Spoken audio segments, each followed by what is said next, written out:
ada sunnah-sunnah yang dikerjakan sebelum mengerjakan sholat, ada sunnah-sunnah yang disunnahkan ketika kita sedang mengerjakan sholat, dan juga ada sunnah-sunnah yang disunnahkan untuk dikerjakan setelah kita mengerjakan sholat.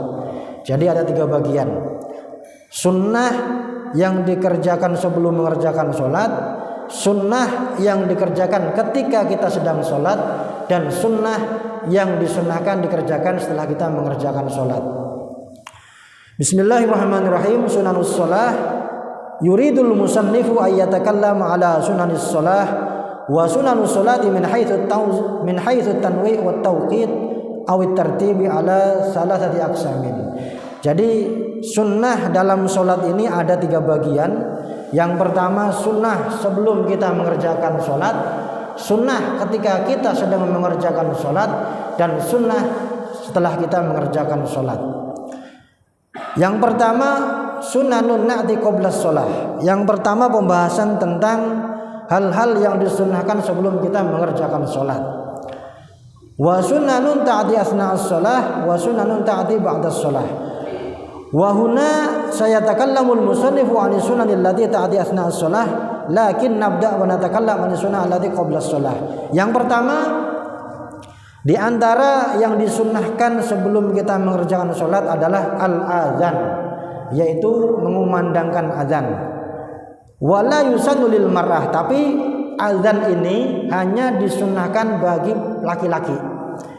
Kalau perempuan tidak disunnahkan. Walaupun azan ini dikerjakannya sholatnya ini untuk sholat munfarid, dan walaupun waktu sholat ini sudah kelewat. Ini kan sudah kelewat waktu isya nih. Masuk waktu isya kan tadi jam 7, sekarang jam 8. Walaupun jam 8 sekarang sebelum kita mengerjakan sholat, walaupun sholat munfarid, itu tetap disunnahkan. Ini hal-hal yang kadang kita tidak pernah melakukan, tapi sebenarnya ini tetap disunnahkan. Walaupun misalnya di kapal, kayak kemarin misalnya ada yang WA ke saya, dia pelaut, nelayan. Ustadz, kira-kira kalau saya sholat di kapal ini perlu azan apa tidak? Tetap disunahkan azan. Walaupun misalnya tadi itu sudah kelewat waktunya misalnya. Ya, misalnya jam 10 malam, ya, mau mengerjakan sholat isya, ya, tetap disunahkan untuk mengumandangkan azan walaupun sholatnya munfarid. Nah, ini yang pertama.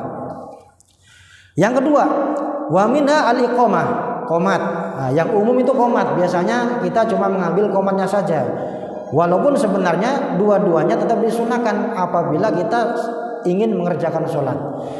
Perbedaannya kalau azan ini berlaku untuk laki-laki, khusus untuk laki-laki. Tapi kalau qomat tetap disunahkan bagi dua-duanya. Laki-laki disunahkan untuk qomat, perempuan juga disunahkan untuk mengumandangkan qomat. Walaupun itu misalkan sendirian, ya. Wa tusannu lil mar'ati aidan la ma'ar rijal. Tetapi kalau perempuan, kalau memang di situ jamaah perempuan ada laki-laki yang hadir, tidak disunahkan qomatnya. Kecuali jamaah perempuan khusus, perempuan semuanya, baru itu nanti disunahkan untuk mengumandangkan qomat. Kemudian berikutnya yang ketiga, wa minha as-siwak. Ya, siwakan. Siwak, kayu siwak itu yang biasa dijual di Mekah itu, atau sekarang di Indonesia juga banyak, ya, itu sunnah juga. Setiap kita ingin mengerjakan sholat disunnahkan untuk siwakan terlebih dahulu. Sampai Rasulullah Shallallahu Alaihi Wasallam pernah menyampaikan dalam satu hadis, laula an asyqa ala ummati la amartu bisiwaki ala kulli sholatin. Kata Rasulullah, kalau seandainya tidak memberatkan kepada umatku, kata Rasulullah, maka akan aku suruh mereka untuk siwakan sebelum mengerjakan sholat. Saking sunnahnya siwak ini. Dan biasanya itu memang kalau syekh-syekh itu biasanya saya lihat di beberapa negara itu memang selalu ada siwak di dalam kantongnya itu. Jadi setiap beliau mengerjakan sholat, termasuk juga sebelum membaca Al-Quran, itu disunahkan untuk siwakan terlebih dahulu. Karena memang siwak ini juga banyak fungsinya. Salah satu diantaranya supaya ketika kita sedang sholat tidak ada celah-celah yang termasuki oleh makanan sehingga yang bisa mengganggu konsentrasi sholat.